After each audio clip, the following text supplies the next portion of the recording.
এখন মাওলানা মামুনুল হক সাহেবের ভিতরেও মুনাফিকি আচরণ দেখা যাচ্ছে। মাওলানা মামুনুল হক সাহেব একটা পোস্টকে ঘিরে একদম স্পষ্ট করেছে সে ইসলামী আন্দোলন বাংলাদেশের বিপক্ষে অবস্থান নিয়েছে। ইসলামী আন্দোলন বাংলাদেশকে সে সরকারের দালাল বলে আখ্যায়িত করার চেষ্টা করেছে। মাওলানা মামুনুল হক সাহেব 5ই আগস্টকে ঘিরে একটা পোস্ট আপলোড করেছিল, আপনারা হয়তো দেখেছেন। তার ভেরিফাই পেজে একটা পোস্ট করেছে, সেই পোস্টটা ইতিপূর্বেই অনেকেই দেখে ফেলেছেন। তবুও আমি আপনাদের সামনে সেই পোস্ট এক নজর তুলে ধরতে চাই, তারপরে এই বিষয়টা আমি ব্যাখ্যা করব আপনাদের সামনে। মাওলানা মামুনুল হক সাহেব ইসলামী আন্দোলন বাংলাদেশকে কিভাবে আওয়ামী লীগের দালাল বলে স্পষ্ট করার চেষ্টা করেছে। আর তারা মাঠে ময়দানে কেন গণ উত্থানের সময় নামেনি, কি কারণে তারা সরকারকে বাংলাদেশ থেকে বিতাড়িত করার জন্য নামেনি, কেমন কৌশল অবলম্বন করেছিল তারা, সেই পোস্টের মধ্যে মাওলানা মামুনুল হক সাহেব ব্যাখ্যা করেছে। কিন্তু মাওলানা মামুনুল হক সাহেবের রক্তের সাথে যে বর্তমান মুনাফিকি মিশে গিয়েছে, এটা আমি এই ভিডিওতে আপনাদের সামনে প্রমাণ করে দেব। প্রাণপ্রিয় ভাই বন্ধুরা, মাওলানা মামুনুল হক সাহেবের সেই পোস্ট আপনাদের সামনে হুবহু আমি তুলে ধরছি। আগে সেই কথাগুলোকে শুনুন, পরে তার কথাগুলোকে আমি খণ্ডন করব এখানে ইনশাআল্লাহ। জুলাই বিপ্লবে গুরুত্বপূর্ণ রাজনৈতিক দলসমূহ ও নেতৃবৃন্দ প্রত্যক্ষভাবে ময়দানে অবতীর্ণ হয়নি। এই অবতীর্ণ না হওয়াটাই ছিল ধাপে ধাপে জুলাই বিপ্লব সফল হওয়ার পেছনের অন্যতম স্ট্র্যাটেজি। বিশেষত যারা আওয়ামী লীগ সরকার বিরোধী হিসাবে পরিচিত মুখ ছিলেন, তারা আন্দোলনের সফলতার স্বার্থেই সামনে আসেননি।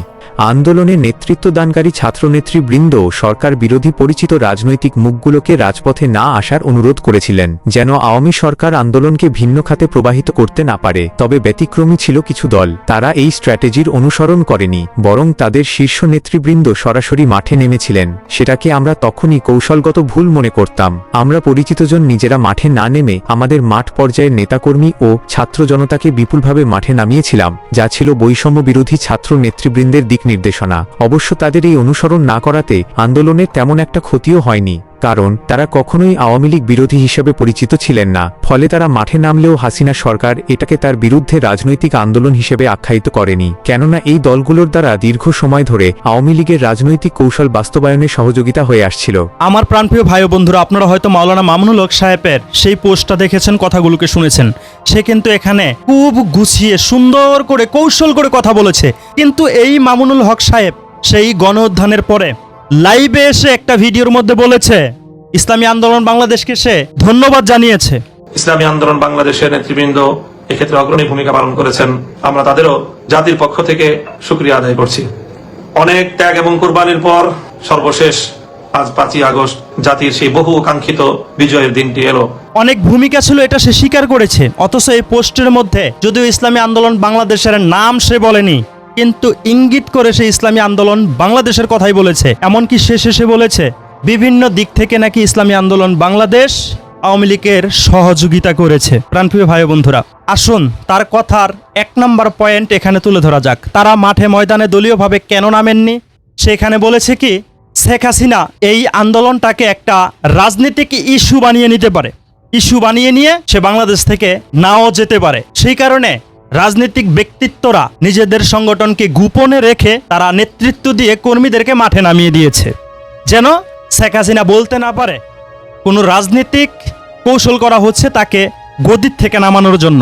সে কারণে নাকি তারা মাঠে ময়দানে নামেনি। প্রাণপ্রিয় ভাই বন্ধুরা, এই কথাটা তার কতটা যুক্তিসঙ্গ আপনারা কি মনে করেন? সেই কথাটা কিন্তু এখানে একটা বাচ্চা মানুষের মতো করে কথা বলেছে। কেন তারা সেই গণ উত্থানে দলীয়ভাবে নামেনি, এটা আমি আপনাদের সামনে একদম কারাগণ্ডে হিসাব করে দিচ্ছি। তারা এই কারণেই মাঠে ময়দানে নামেনি, তাদের দলীয় ব্যানার নিয়ে নামেনি, এই কারণেই নামেনি যদি কোনো হামলা মামলা হয়ে যায়। যদি হামলা মামলা হয়ে যায়, যদি জেল খাটতে হয়, একবার তো 501 নাম্বার সেই রুম থেকে তাকে ধরে নিয়ে গিয়েছিল রেসিওডের, সেটা কি তার মনে নেই? সেটা তার অবশ্যই মনে আছে। সেটাকে কেন্দ্র করেই কিন্তু সে এমন কথা বলেছে মাওলানা মামুনুল হক সাহেব। এটা রাজনৈতিক কৌশল দেখাচ্ছে এখন। তখন রাজনৈতিক কৌশল ছিল না, তখন ছিল কি জানেন? মামলার ভয়, হামলার ভয়, পিঠের চামড়া উঠে যাওয়ার ভয়। যদি পিঠের চামড়া উঠে যায়, যদি মামলার শিকার হতে হয়, সে কারণে কি করেছে? দূরে সরেছিল, দলীয় নামটাও প্রকাশ করেনি। কারণ একবার তো প্যাদানি দিয়েছে, যদি আবার প্যাদানি দেয় অস্তিত্ব বিলীন হয়ে যাবে।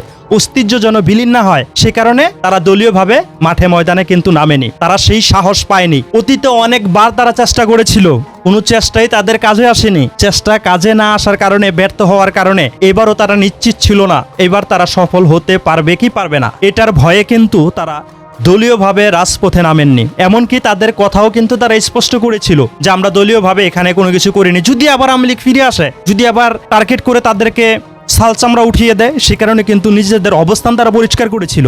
আর এখন বাংলাদেশ থেকে যখন চলে গিয়েছে, এখন নতুন একটা কথা সাজাচ্ছে। এ হলো বাংলাদেশ খেলাফত মজলিসের আমিরের বক্তব্য। ওনার পোস্টকে ঘিরে কিন্তু তিনি এই কথাগুলোকে বলেছেন। আসুন 2 নম্বর পয়েন্ট নিয়ে কথা বলি। ইসলামী আন্দোলন বাংলাদেশ দলীয় ব্যানার নিয়ে রাজপথে আন্দোলন করেছে। তারা কি মানুষ ছিল না? তাদের ভিতরে কি ভয়ভীতি কাজ করে না? তারা তাহলে কেন দলীয় ব্যানার নিয়ে রাস্তায় নেমেছিল? কেন ছাত্রদের মনে শক্তি জুগিয়েছিল? ছাত্ররা তো স্পষ্টভাবে বলেছিল, যদি ইসলামী আন্দোলন বাংলাদেশ সেই সময়ে শক্তি জুগিয়েছে, ইসলামী আন্দোলন বাংলাদেশ দলীয়ভাবে ঘোষণা দিয়ে রাজপথে নামার কারণে তারা নতুনভাবে শক্তি খুঁজে পেয়েছে। এমনকি শেখ রেহানা কিন্তু স্পষ্টভাবে বলেছে সে শেখ হাসিনা বাংলাদেশ থেকে কেন গিয়েছে। আপনারা হয়তো পিনাকি ভট্টাচার্য তার একটা প্রতিবেদনের মধ্যে, তার একটা ভিডিওর মধ্যে এটা দেখেছিলেন। শেখ রেহানার কিন্তু একটা অডিও কল ভাইরাল হয়েছিল। শেখ রেহানা সেখানে শেখ হাসিনাকে বলেছিল যে তাড়াতাড়ি আপনি চলে যান। হুজুররা, জুব্বা পাগড়ি পরা মানুষগুলো কিন্তু মাঠে ময়দানে নেমে গিয়েছে। এই জুব্বা পাগড়ি পরা এগুলো কিন্তু জামাতের কিংবা খেলাফত মজলিসের, এরা তো নামারই সাহস পাবে না, আগেই তো দিয়ে দিয়েছে তাদেরকে। কিন্তু ইসলামী আন্দোলন বাংলাদেশ ইসলামের স্বার্থে রাজনীতি করে, মানবতা ও দেশের স্বার্থে রাজনীতি করে। সে কারণে তারা কি হবে না হবে সেগুলোকে তোয়াক্কা করেনি। দলীয়ভাবে সাহসিকতার প্রমাণ দেখিয়ে, সাহসিকতা বুকে ধারণ করে, লালন করে তারা মাঠে ময়দানে দলীয়ভাবে নেমেছে। কারোর রক্তচক্ষুকে ভয় করে নিজেকে লুকিয়ে রাখেনি। তারা সাহসিকতার পরিচয় দিয়েছে। তারা হামলা মামলাকে ভয় করেনি। তারা রাজপথে স্পষ্টভাবে নেমে এসেছে, যেটা অন্যান্য সংগঠন তারা করতে পারেনি। কিন্তু মাওলানা মামুনুল হক সাহেব এখন ঘুরিয়ে পেঁচিয়ে মুনাফিকি টাইপের কথা বলছে। তারা নাকি কৌশল করেছে, তারা দলীয়ভাবে রাস্তায় নামেনি। দলীয়ভাবে কেন নামেনি? যদি সফল হতে না পারে তাহলে তো পিঠের চামড়া থাকবে না, সে কারণে কিন্তু তারা দলীয় পরিচয় দিতে পারেনি। এটা কিন্তু কথা স্পষ্ট। কিন্তু ইসলামী আন্দোলন বাংলাদেশ পিঠের চামড়া নিয়ে ভয় পায়নি। চামড়া থাকবে কি থাকবে না সেটা তাদের বিষয় না। ওই যে মহান্ডপ আল্লাহ পাক রব্বুল আলামিনকেই পুরোপুরি বিশ্বাস করেছে। কি হবে না হবে আল্লাহ পাক রব্বুল আলামিনই ভালো জানে। আবার আরেকটা কথা বলেছে কি, যে যেই দল দলীয় ব্যানারে নিয়ে রাস্তায় নেমেছে তাদের নাকি ওরকম হাক ডাক নেই, তারা সরকারেরই নাকি বিভিন্ন সময় সরকারের সুযোগ সুবিধা দিয়েছে। এই যে মামুনুল হক সাহেবের এই যে কথাটা, এটা কি কোন টাইপের কথা? অথচ মামুনুল হক সাহেব কিন্তু নিজে এটার প্রশংসা করেছিলেন, এখন কথা ঘুরিয়ে ফেলেছেন। এই যে মুনাফিকি আচরণ, 501 নম্বরে গিয়ে তো উড়াদুরা গর্জন দিয়েছিল। 501 নম্বরের গর্জনে তো তার কাজে লাগেনি। সেই গর্জন বের করে দিয়েছে জেলখানার ভিতরে নিয়ে, আর কারাগারের ভিতরে নিয়ে। সেই ভয়ে কিন্তু তারা দলীয়ভাবে রাস্তা নামতে পারেনি। আর এখন ইসলামী আন্দোলন বাংলাদেশকে নিয়ে কটূক্তি করে কথা বলছে। তারা মাঠে ময়দানে নেমেছে, সরকারের সুযোগ সুবিধা দিয়েছে। এই মাওলানা মামুনুল হক সাহেবের বাবা একজন বিখ্যাত আলেম ছিল, আপনারা জানেন।